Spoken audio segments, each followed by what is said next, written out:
Do you want to draw black hair better? Watch this. Many people obsess about drawing just black line after black line. The problem is there is no highlight. So what I suggest is taking white, and that could be using a charcoal or a whiteout pen, adding some nice white highlights in there. That really adds a nice touch. Add just a few lines and see how it looks. Use it strategically or else your character will gain a few years from all the white hair. If you like this, share this with your artist friends. A mouth open jawline versus a mouth closed jawline.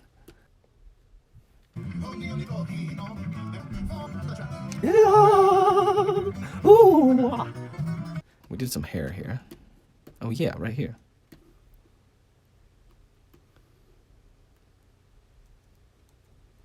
And I think that has to do with this part right here. Oh, bro, be careful. I didn't recover for quite a while. I thought something was permanently wrong with my vocal cords, and Hi, Leo. that's actually the sketch of how I actually look. Looks a little blurry, and I'm sure I could probably fix that in the iPad. How many line strokes do you think I've gone through already on this? Whew. I'll count it as extra cardio. What little jaw I have, because remember, yeah, that's me. And then with my mouth closed. So with my mouth closed, I get a jawline. But the moment I open my mouth and scream, "Ah, what's wrong with my face?" I lose my jawline, right? Because the jaw. Let's try and draw a skull out of that. Okay, here are the eyes. Here's the nose. Here's that little thing under the nose. The cheekbones come out. Teeth. Let's see, if I open my mouth and I get my teeth down here. Okay, it's my chin. Then, okay, so the jaw, yeah, I guess it would push out like that because it turned sideways. Interesting. Which, that's what gives me the round cheeks. Huh. That's very interesting. Da da da. Da da da. Oops, sorry, it wasn't it. Why do I do this to myself? Drawing some molars.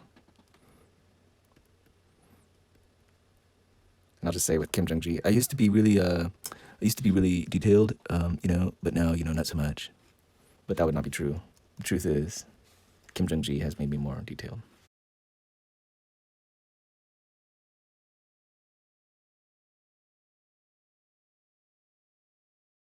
And when you draw hair, always think in pieces. Think of, when you draw hair, don't think of that. Rather, a piece here, a piece here, here, here, here. So when that looks practically, is like the piece. Here's a piece, right? Another piece back here. And then we'll refine this face to make it look a little better. Draw an eyebrow. Piece coming out there. Piece back there. Piece here. Another piece down here. Another piece here. I have a friend who lives down there. I'm not quite sure where, but we went to college together here in Oregon. His wife was from Indonesia. He's from Malaysia. It seems like the food would be just delicious. Look at that, traveling across the world just for the food. Not a bad idea. There's the hair, see? When drawing hair, we want to think not individual strands.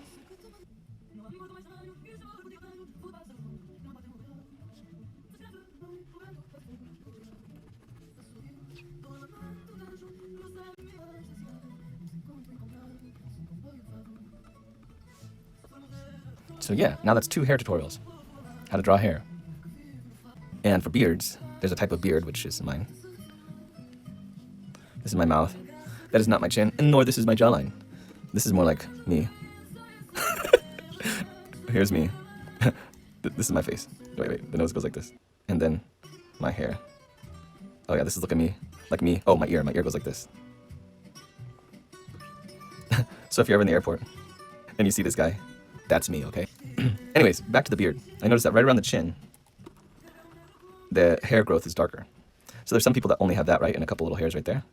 And that's okay, Everybody is born different. But mine, I try and cut it here, but the hair dark, there's gonna be a dark place right here. I don't like looking at myself like this. Oh man.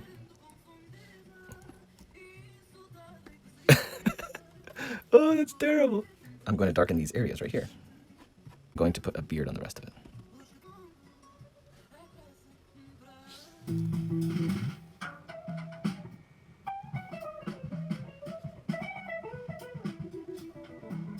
The drawing process. So some of these hands were drawn without reference, and I was very happy with how they turned out. Obviously, it took me a little bit of time to get them exactly right,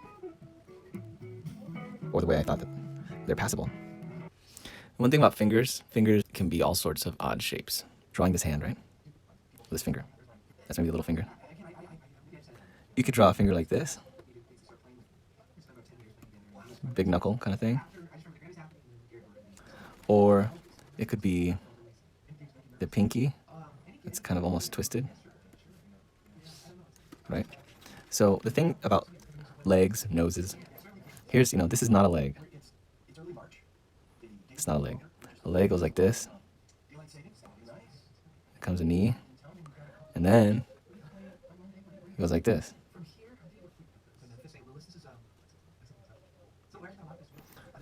That's a leg. It's all crooked. Even if you were to do it straight on, let's make it a little bit more of a straight on leg. Put the knee more here, because that toenail. So, again, this is just to illustrate that the leg is not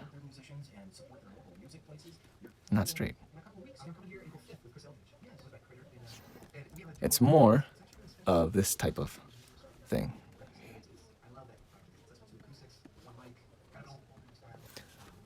That's not my toe. My toe is more like this. It's kind of a... And then I got my big toe here. Whoa. I didn't do that so bad. And then all the other toes, all crooked. That's that's toes right there. So drawing the body, you get lots of strange angles and shapes. I'm giving myself room to think of the odd structure. The fingernails kind of as landmarkers.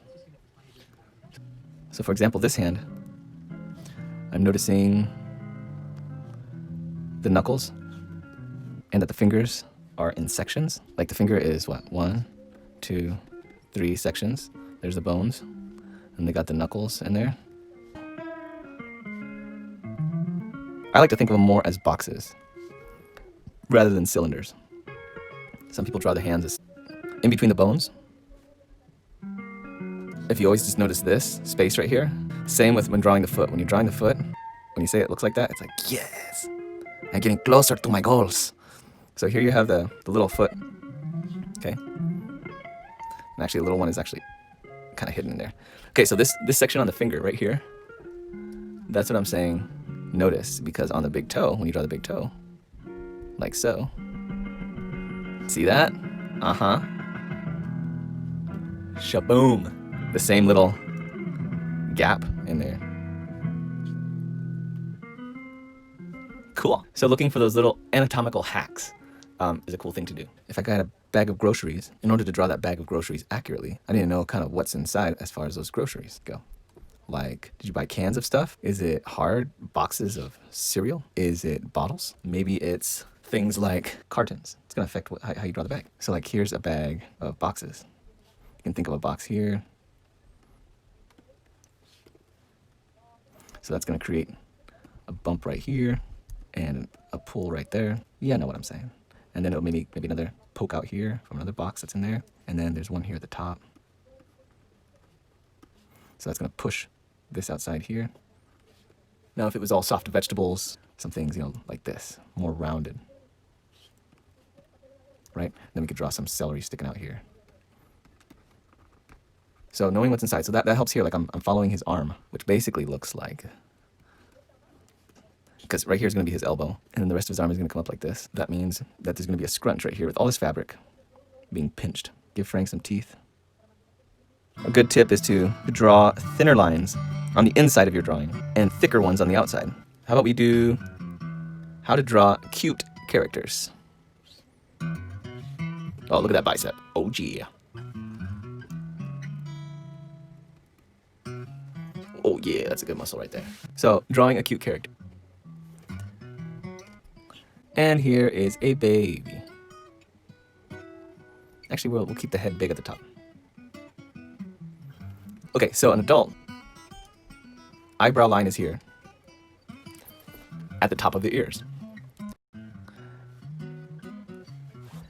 And a baby will have their ears very low. It's almost as if they have a big brain. But if I'm going to place the eyebrows again at the top of the ear, it moves the eyes quite a bit lower if I place those eyebrows up high. So here's the nose. Look at this nose. So the baby has less room to put its features in. So when you're drawing something cute, I'd recommend more space here at the top and really scrunch the facial features together because babies are cute. So here's an eye. Here's another eye. How close can we, how can we scrunch these facial features and compact them? Well, just let's move the nose up from here to here. And that looks like a mouth. That's a nose. Then let's bring that mouth up.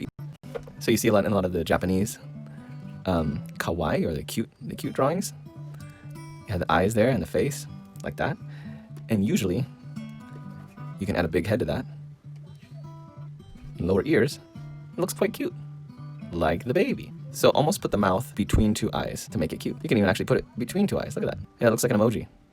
Yeah. Also, cute eyes will have big centers, dilated pupils. I saw somebody do this illustration, but it was like with a real one. So here's a little seal, right?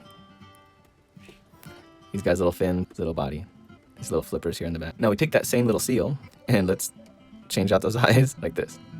Suddenly, not so cute. Give him a big dilated eye, pupil, and wow, suddenly cute. Add a couple little catch lights in there, a big one and a little one there, little one there. Yes, and anything cute, put the little mouth right between the eyes. Give it a dilated pupils and some space between the top of the head and the eyes. Now I'm wondering how seals, they don't have ears, huh? And like the baby, we're gonna give it lots of space up at the top. Looks more like an octopus now. There we go.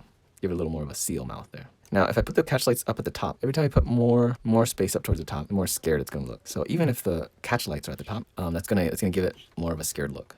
So let's keep the catch lights a little bit lower. Yeah, and there you go.